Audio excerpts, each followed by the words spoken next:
انت بتكلمي راجل على جوزك، احب اقولك ان انت في نظر الراجل ده انت رخيصة، شئتي ام ابيتي انت رخيصة. ما تفتكريش ان انت غالية في نظره. هو الراجل ده بيبقى مستمتع قوي انه عرف يصطادك، ان في واحدة سابت جوزها وجات لي، يعني انا انتصرت على راجل تاني. بيبقى مستمتع قوي باحساس الضعف وان انت محتاجاله.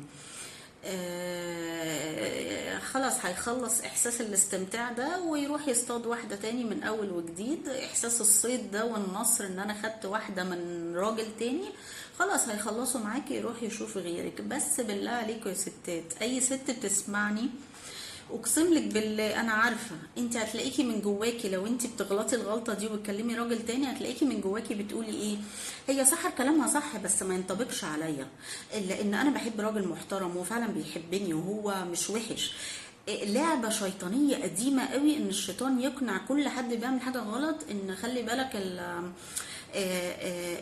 انت قصتك مختلفة، خلي بالك انت مختلف خالص عن الكلام ده، انت بتحبي راجل مختلف. لا انت مختلفة ولا هو مختلف، ده شغل شيطان قديم قوي ان هو يحسسنا ان كل واحد لا انت ما ينطبقش عليك الكلام ده.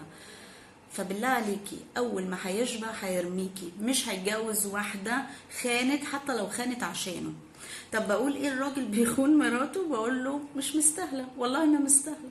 مش مستاهله فضيحتك قدام ولادك وكسفتك لو اتكشفت قدامهم، ولا فضيحتك قدام مراتك، ولا مستاهله انك تمشي عينك مكسوره بشات قليل الادب اتشاف، ولا صور تفضح، ولا حاجات تكسف اتشافت عليك. مش مستاهله. حلالك موجود، مراتك موجوده، حقك انك تطلب منها اللي انت عايزه. اي حاجه تيجي على بالك روح لحلالك، روح لمراتك. طب مراتي ما بتلبيش وما بتعملش، روح اتجوز يا عم، حقك. بس فعلا مش مستاهله. واهم حاجه بقى، الموضوع مش مستاهلها خالص سواء راجل او ست. مش مستاهله انك تخسر دينك او تخسري دينك. مش مستاهله انكم تجعلوا ربنا اهون الناظرين ليكوا، لان انت حضرتك بتدخل عليك مراتك بتترعب، جوزك بيرجع من الشغل بتقفلي وبتترعبي. طب انتوا خايفين من بعض ومش خايفين من ربنا اللي شايفكم؟ فخساره الدين دي بقى او وغضب ربنا دي بقى الكارثه الكبيره.